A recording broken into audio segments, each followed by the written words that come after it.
Sunod-sunod mga tol ang mga naging pag-ulan nitong mga nakaraang araw at dahil dyan lumubog sa baha ang maraming lugar, partikular mga tol sa Metro Manila. At isa sa mga sinisisi natin dyan is yung palpak na mga flood control projects mga kapatid, kaya bumaha ng matindi. Pero mga tol ha, alam nyo, bukod sa mga flood control na yan na kahit gastusan ng bilyon o trilyon, halimbawa walang masyadong korupsyon for example, may posibilidad pa ring bumaha dahil tayo mismong mga mamamayan is walang disiplina. Bakit ko nasabi yan? Eto, samahan ninyo ko mga tol. Pag-usapan natin ang lagay sa dagat ng basura. Audio Jungle.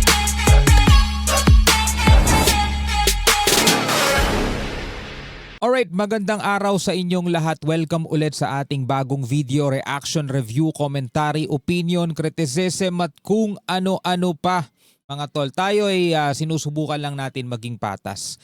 Huwag naman nating lahat isisi sa kapalpakan at saka sa mga kapabayaan kung bakit nagkaroon ng talagang korupsyon dito sa flood control na to, kaya bumabaha sa maraming lugar. Minsan ang problema is nasa sa atin din mismo mga tol. Hindi kasi tayo pwedeng manisi ng manisi, kailangan marunong din tayong umako ng responsibilidad. Katulad na lamang nitong balitang panonoorin natin ngayon mula rito sa TV5, sa News 5 everywhere mga tol. Ito yung dagat ng basura mga tol. No, mula rito sa Bay Area sa Baclaran. Ito, samahan ninyo ako mga kapatid, pag-usapan natin to. Nagmistulang dagat ng basura ang bahagi ng Manila Bay Reclaimed Area sa Baclaran sa Parañaque. Kasunod po yan ng mga naging pagulan nitong mga nakaraang araw. At live mula sa Baclaran, nasa frontline na balitang yan si Laila Pangilinan. Laila, gaano kalala ang perwisyo ng basura dyan? Ayan o, nasa likod nyo. O, ikaw nang humusga, Bok. Tingnan mo naman kung gaano kalala talaga yung itsura ng basura dito sa Manila Bay Reclamation Area. Alam mo ba, Bok? Ha, sa lagay na yan, nalinis pa yung isang bahagi doon. Pero ang dami pa rin dapat linisin ng MMDA. Ito ang problema mga kapatid pag super congested na talaga etong Metro Manila, no? May problema din naman talaga rito ang ating mga kinauukulan.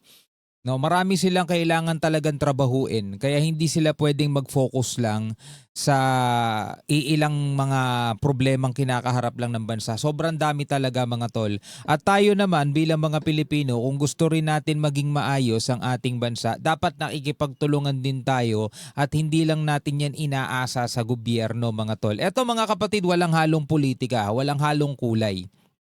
Totoo naman etong mga basurang to is nanggaling din sa mga mamamayan. Minsan kasi kawalan ng disiplina, tapon dyan, tapon doon, kung saan-saan na lang tinatapon.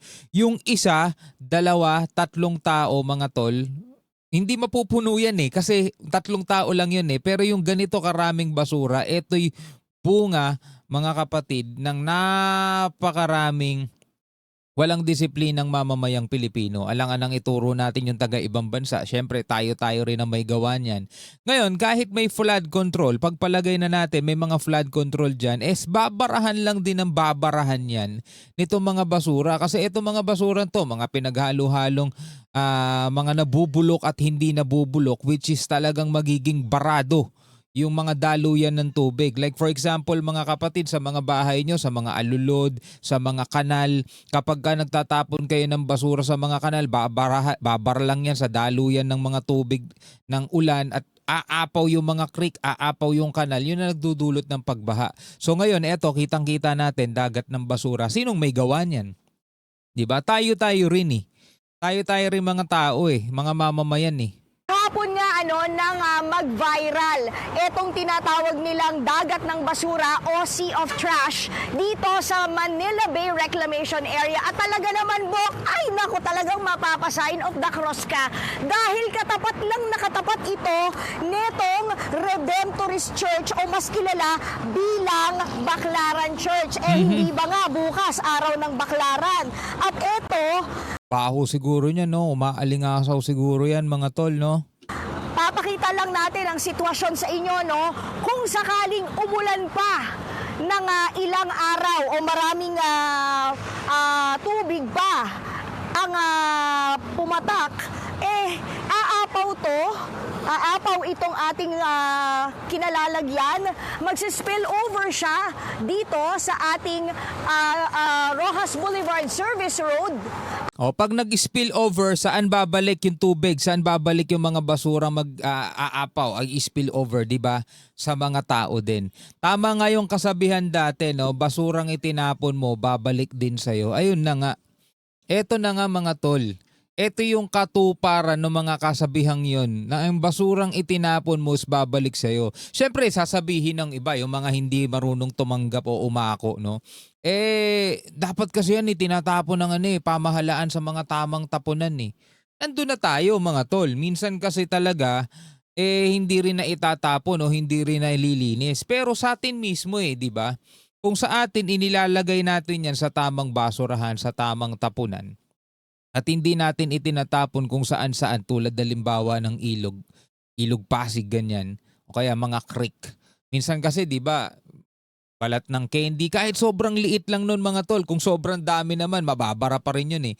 Yung mga umiinom ng soft drinks for example, 'di ba? Yung mga straw at plastic pagkatapos nilang uminom ng soft drinks, minsan bato na lang kung saan. O kaya yung kumakain ng mga chichirya, 'di ba? Yung pinagkainan nilang bato na lang nila kung saan. 'Di ba? Tapos marami ding mga nakatirang residente diyan sa mga gilid-gilid, yung mga nakatira sa ilalim ng tulay.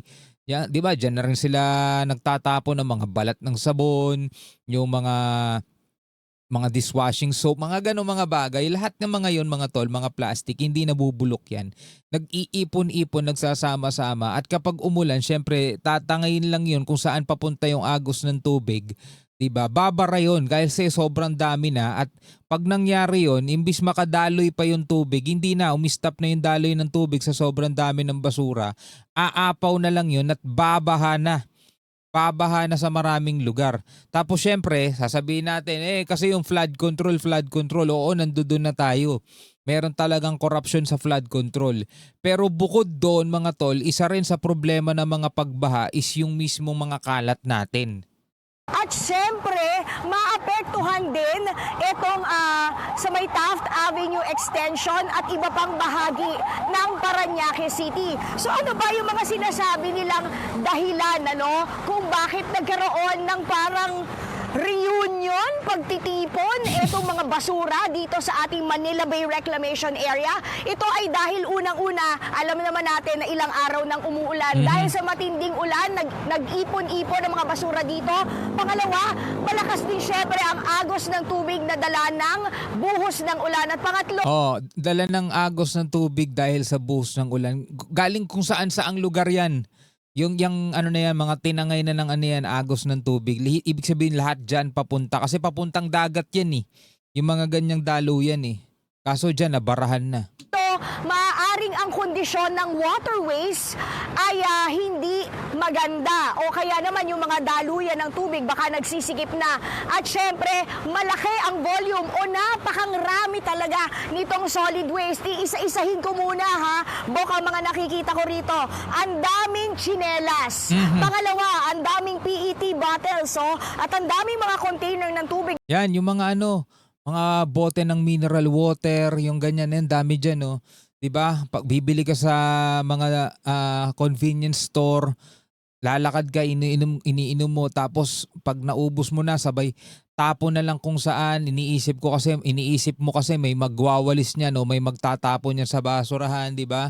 Dapat ikaw mismo humanap ka ng maayos na tapunan Yung tagli-5 galon. Kaya kung wala ka mahanap na basura, hawakan mo na lang muna, ilagay mo sa bag mo, ibulsa mo na lang mismo. Meron din ako mga nakikitang styrofoam dito at kung ano-ano pa. Naku. Dito talaga kailangan maghigpit ng gobyerno, maghigpit sila ng multa, sa mga mahuhuli na magtatapon ng basura, lalo-lalo na mga tol sa mga ilog at creek, ay nako po. grabe. Pwede mo na sigurong tungtungan to pero ayokong gawin yon, okay? Dahil sobrang malalim daw ito, sabi nila. August 9 ng gabi ha, hanggang August 10 ng madaling araw, nagsimula na mapansin ang mga basura na naandito sa Manila Bay Reclamation Area. So wala na magagawa dyan. Ang gagawin na lang dyan is magsasagawa na lang talaga sila ng paghakot. Gagamit sila ng mga backhoe.